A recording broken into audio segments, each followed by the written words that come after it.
ঢাকার দক্ষিণ ক্যারান্ডিগঞ্জে প্রধান শিক্ষক, মেয়ে, মেয়ের জামাই ও ভাগিনার পদত্যাগ সহ নানান অনিয়মের অভিযোগ তুলে আন্দোলনে নেমেছে বাঘৈর হাইস্কুলের শিক্ষার্থীরা। আন্দোলনের অংশ হিসেবে শিক্ষার্থীরা রবিবার বেলা 12টা থেকে ঢাকা মাওয়া মহাসড়ক অবরোধ করে। এ সময় মহাসড়কের কয়েক কিলোমিটার জুড়ে যানজটের সৃষ্টি হয়। এর আগে আমাদের 12 দফা দেওয়া ছিল, আমাদের কোনো দফায় ভালো করে পদক্ষেপ নেওয়া হয়নি এবং আজকে আমরা যে মানববন্ধনটা করতেছি, আমরা সবাই ফার্স্ট সকালবেলা আমরা সবাই স্কুলে গেছি। স্কুলে যাওয়ার পর আমাদের যে দাবিগুলো ছিল, আমরা এই দাবিগুলো বলতে গেছি। আমাদের যে হেড স্যার আমাদের লাঠি, বাঁশ এবং অ্যাসেসের পাইপ, লোহার পাইপ, আবার হকি স্টিক, ওগুলা দিয়ে আমাদের উপরে আক্রমণ চালাইছে।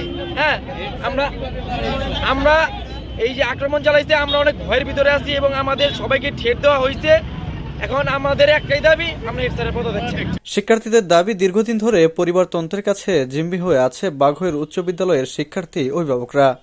তারা বলছেন, বিদ্যালয়ের প্রধান শিক্ষক আবুল মনসুর আহমেদ ও তার মেয়ে তাসলিমা আক্তারের নেতৃত্বে চলছে বিদ্যালয়টি। তেঘরিয়া ইউনিয়ন পরিষদের চেয়ারম্যান বোন জামাই হওয়ায় এলাকার লোকজন বিদ্যালয়ে গিয়ে কোনো কথা বলতে পারে না। ইউপি চেয়ারম্যানের প্রভাব খাটিয়ে প্রধান শিক্ষক বাঘৈর উচ্চ বিদ্যালয়কে পরিবারতন্ত্র করে রেখেছে।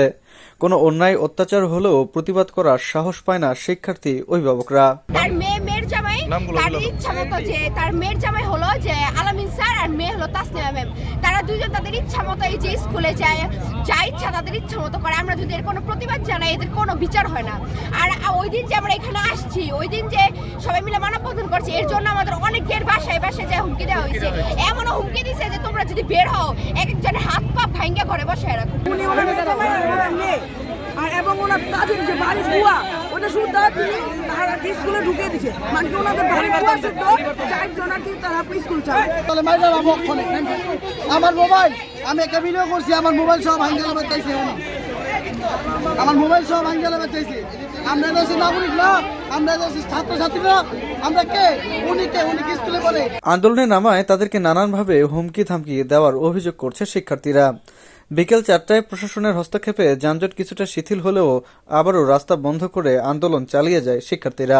বাঘৈর উচ্চ বিদ্যালয়ে সকাল থেকে এখানে একটা আন্দোলন চলছিল। তারা হচ্ছে যে পার্শ্ব রুট ছিল রাজেন্দ্রপুর, এখানে আপনার ঢাকা মাওয়া রোডের পার্শ্ব রুট ছিল। পার্শ্ব রুটে তারা ব্লক করে এখানে স্কুলের তাদের কিছু দাবি দেওয়া ছিল।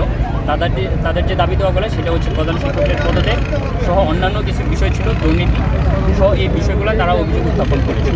তো আমরা এখানে উপজেলা প্রশাসনের পক্ষ থেকে আমরা এসেছি, তাদেরকে আমরা এই যে বুঝিয়ে যাচ্ছি, আমরা তাদেরকে বোঝানোর চেষ্টা করতেছি। আশা করি তারা আমাদের কথাগুলো বুঝবে এবং আমার কথাগুলো শুনে তারা হয়তো এখান থেকে এই রাস্তা থেকে তারা স্কুলে চলে যাবে। তা আমরা আসলে চাই ছাত্ররা যেহেতু রাস্তায় থাকবে না, ছাত্রদের যৌক্তিক দাবির সাথে আমরা সবসময় থাকবো, বাট তাদেরকে আসলে রাস্তা থেকে তো আপনারা জানেন এটা ঢাকা মাওয়া, এটা একটা 4 লেনের রাস্তা, একটা গুরুত্বপূর্ণ মহাসড়ক। তো এই মহাসড়কগুলোতে আসলে যদি আপনি 5 মিনিট একটু জ্যাম আটকে রাখেন, এখানে কিন্তু আসলে বিরাট বড় লাইন হয়ে যায়।